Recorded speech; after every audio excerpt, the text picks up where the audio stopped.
नमस्ते, सदावत सले मातृभूमि। जय हिंद दोस्तों, कैसे हैं आप सब लोग। दोस्तों, वीडियो शुरू करने से पहले मैं आप सबको बताना चाहूँगा कि कुछ लोगों का ये कहना है कि उनको वीडियो की नोटिफिकेशन नहीं मिल पा रही है, जिसकी वजह से उनको अपडेट्स नहीं मिल पा रहे हैं। तो मैं आपको कहना चाहूँगा कि आप डायरेक्टली चैनल पर विजिट कीजिएगा और आप डिफेंस अपडेट्स यहाँ पर आपको मिल सकती हैं। तो चलिए समय ना गवाते हुए अपने डिफेंस अपडेट्स को शुरू करते हैं। भारतीय सेना ट्रैक आर्मर्ड चेसिस के आधार पर सोवियत निर्मित ZSU-23-4 छिलका मोबाइल एयर डिफेंस सिस्टम का नया अपग्रेडेड वर्जन प्रस्तुत किया है। इस समय भारत के पास कुल 75 ZSU-23-4 वायु रक्षा वाहन है।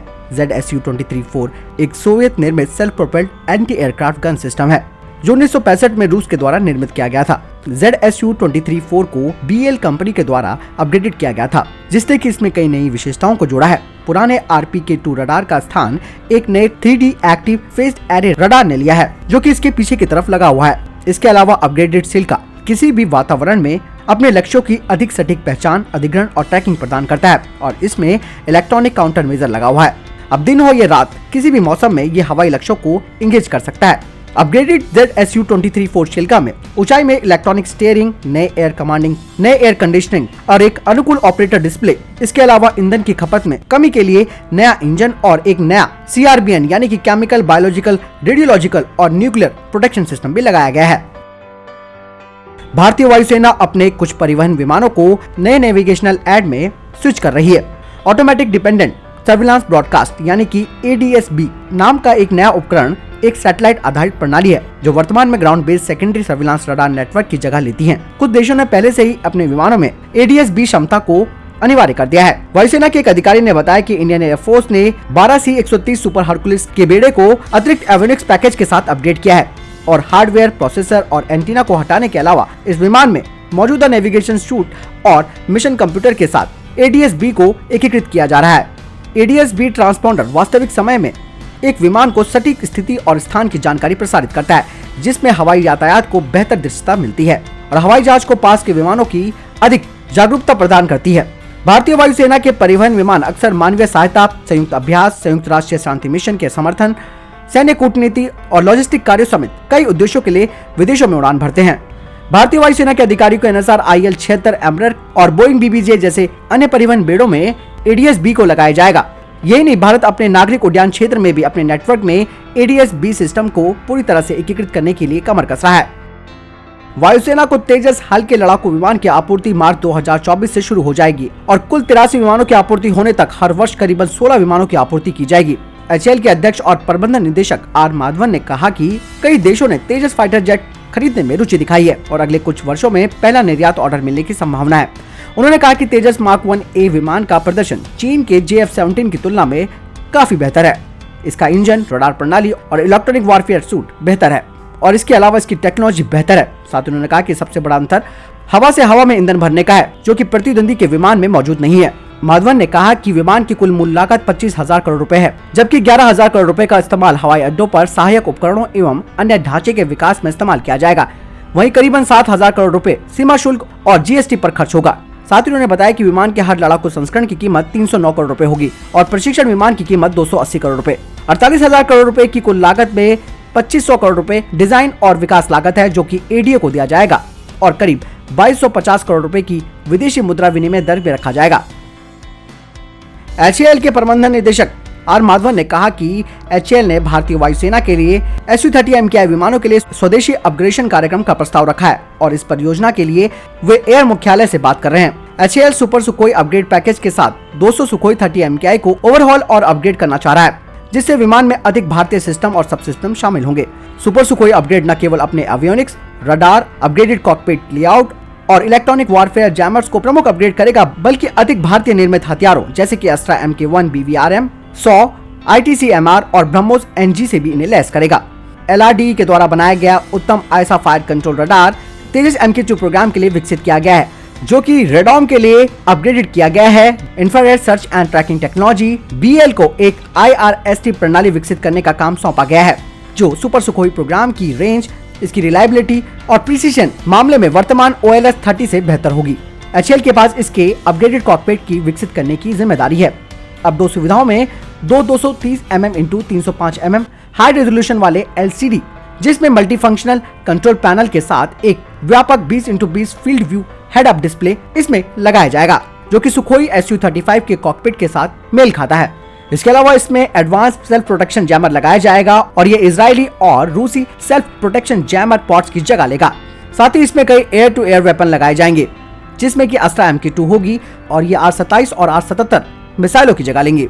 यानी कि सुपर सुखोई प्रोग्राम के लिए अब HAL अपनी कमर कस रहा है और जल्द से जल्द वो इस चीज को आगे बढ़ा रहा है। रक्षा मंत्रालय के मुताबिक भारतीय सशस्त्र सेना ने अंडमान सागर और बंगाल की खाड़ी में बड़े पैमाने पर एमफैक्स 21 के साथ संयुक्त सैन्य प्रशिक्षण अभ्यास कवच को अंजाम दिया है। अंडमान और निकोबार कमान के तहत इस सैन्य अभ्यास को आयोजित किया गया। इसमें पूर्वी नौसेना कमांड और सेना की दक्षिणी कमांड के अलावा सेना, नौसेना, वायुसेना और तटरक्षक शामिल हुए। रक्षा मंत्रालय ने कहा कि इस सैन्य प्रशिक्षण अभ्यास में अंडमान और निकोबार कमान के सभी बलों की भागीदारी और तैनाती सुनिश्चित की गई है। सेना के दक्षिणी कमान के जंगी बेड़ों, पनडुब्बियों के अलावा नौसेना की ईस्टर्न फ्लीट के जहाजों और मरीन कमांडो भी इसमें शामिल हुए। भारत ने अर्मेनिया को स्वाति वेपन लोकेटिंग रडार पहुंचाने की प्रक्रिया शुरू कर दी है, जो मार्च 2020 में करीबन $40 मिलियन में भारत ने जीती थी। आपको बता दें कि इस कंपटीशन में रूस ने अपने एंटेनोवो 124 स्ट्रैटेजिक एयरलिफ्टर को उतारा था। इस समझौते के अनुसार भारत 4 स्वाति वेपन्स को अर्मेनिया को देगा, जो 50 किलोमीटर की सीमा में मोटार्स, गोले और रॉकेट जैसे दुश्मनों के हथियारों की तेज और सटीक जानकारी प्रदान करेगा। DRDO के LRDE के द्वारा विकसित स्वाति एक साथ कई स्थानों पर अलग अलग हथियारों से दागे गए प्रोजेक्टाइल्स को संभाल सकता है। DRDO ने ओडिशा में इंटीग्रेटेड टेस्ट रेंज से आकाश NG का सफल परीक्षण किया है। आकाश NG एक नई पीढ़ी का सरफेस टू एयर मिसाइल है, जिसका इस्तेमाल भारतीय वायुसेना के द्वारा हवाई खतरों को रोकने के लिए किया जाता है। प्रक्षेपण के दौरान मिसाइल ने टेक्स्ट बुक सटीकता के साथ लक्ष्य को पूरा किया। DRDO ने कहा कि सभी परीक्षणों का उद्देश्य पूरा हो गया है। कमांड एंड कंट्रोल सिस्टम का प्रदर्शन, ऑन बोर्ड एवियोनिक्स और इस मिसाइल के कॉन्फ़िगरेशन को सफलतापूर्वक पूरा कर लिया गया। आकाश NG प्रणाली पूरी तरह से ऑटोनोमस मोड में काम करते हुए हवाई लक्ष्यों को ध्वस्त कर सकती है। इस मिसाइल को integrated guided missile development programme के तहत विकसित किया गया है। इस प्रोग्राम में नाग, अग्नि और त्रिशूल जैसी मिसाइलों के विकास के साथ साथ पृथ्वी बैलिस्टिक मिसाइल भी शामिल थी। मिसाइल के 2 वर्जन भारतीय वायुसेना और आर्मी के लिए बनाए गए हैं। आकाश मिसाइल के पहले बैच को मई 2015 में आर्मी में शामिल कर लिया गया था। पहली आकाश मिसाइल को मार्च 2012 में भारतीय वायुसेना को दे दिया गया था। इस मिसाइल को औपचारिक रूप से जुलाई 2015 में इंडियन एयरफोर्स में शामिल कर लिया गया था। भारतीय वायुसेना ने 1000 आकाश मिसाइलों और आर्मी ने 2000 मिसाइलों का ऑर्डर दिया था। भारतीय रक्षा अधिग्रहण परिषद यानी कि DAC ने, आपको बता दें कि BL ने 2019 में भारतीय वायुसेना के लिए आकाश मिसाइल प्रणाली के 7 स्क्वाड्रन के लिए रक्षा मंत्रालय के साथ कॉन्ट्रैक्ट किया था। इसकी डिलीवरी 2022 तक पूरी होने की उम्मीद है। गणतंत्र दिवस से पहले CRPF के सहायक उपनिरीक्षक मोहन लाल को वीरता के लिए सर्वोच्च पुलिस पदक से सम्मानित किया गया। वर्ष 2019 में पुलवामा में विस्फोटकों से लदी एक कार ने CRPF की एक बस को टक्कर मार दी थी, जिसमें मोहनलाल और बस में सवार 39 जवान शहीद हो गए थे। इस घटना से पहले ASI मोहनलाल ने बहादुरी दिखाते हुए कार का पीछा किया था और उस पर गोली चलाकर उसे रोकने का प्रयास किया। यही नहीं, इसके अलावा जून 2020 में चीन के खिलाफ लद्दाख में गलवान घाटी की झड़प में शहीद होने वाले कर्नल संतोष बाबू को मरणोपरांत सेना के दूसरे सबसे बड़े सम्मान महावीर चक्र से सम्मानित किया जाएगा और ये सम्मान 26 जनवरी को मरणोपरांत कर्नल संतोष बाबू को दिया जाएगा। सिक्किम में LAC पर भारतीय सेना के जवानों और चीनी PLA के सैनिकों के बीच झड़प हुई। भारतीय सेना ने जानकारी दी कि नॉर्थर्न सिक्किम में नाकुला बॉर्डर पर भारत और चीन के बीच मामूली झड़प हुई और इसे लोकल लेवल के कमांडरों के द्वारा बातचीत के द्वारा सुलझा लिया गया। अब चीन की तरफ से इस खबर पर प्रतिक्रिया आई है। चीन के ग्लोबल टाइम्स ने कहा है कि ऐसी कोई झड़प नहीं हुई है। चीन में ऐसे किसी झड़प का रिकॉर्ड नहीं है। भारत चीन सीमा पर छोटी मोटी झड़पें होती रहती है। उन्होंने कहा कि अगर कोई ऐसी झड़प हुई है जिसमें जवान घायल हुए हैं, उसे निश्चित ही रिकॉर्ड में लिया जाएगा और रिपोर्ट किया जाएगा। आपको बता दें कि 20 जनवरी को सिक्किम के नाकुला में LAC पर भारतीय और चीनी सैनिकों के बीच झड़प हुई। नाकुला में भारतीय जवान पेट्रोलिंग कर रहे थे, तभी उनका सामना चीनी सैनिकों से हो गया। जब भारतीय जवानों ने चीनी सैनिकों को रोका तो वो हाथापाई पर उतर आए। इस झड़प में कई चीनी सैनिक घायल हो गए। दोस्तों, अगर आपको यहाँ तक खबर पसंद आई हो तो वीडियो को लाइक और शेयर जरूर करें, साथ ही अपना कमेंट हमें जरूर कीजिएगा। करीबन 2.5 महीने के अंतराल के बाद भारत और चीन की सेनाओं ने कमांडर स्तर की 9वें दौर की बातचीत की। इसका उद्देश्य पूर्वी लद्दाख यानी कि ईस्टर्न लद्दाख में टकराव वाले सभी स्थानों से सैनिकों को हटाने की प्रक्रिया पर आगे बढ़ना है।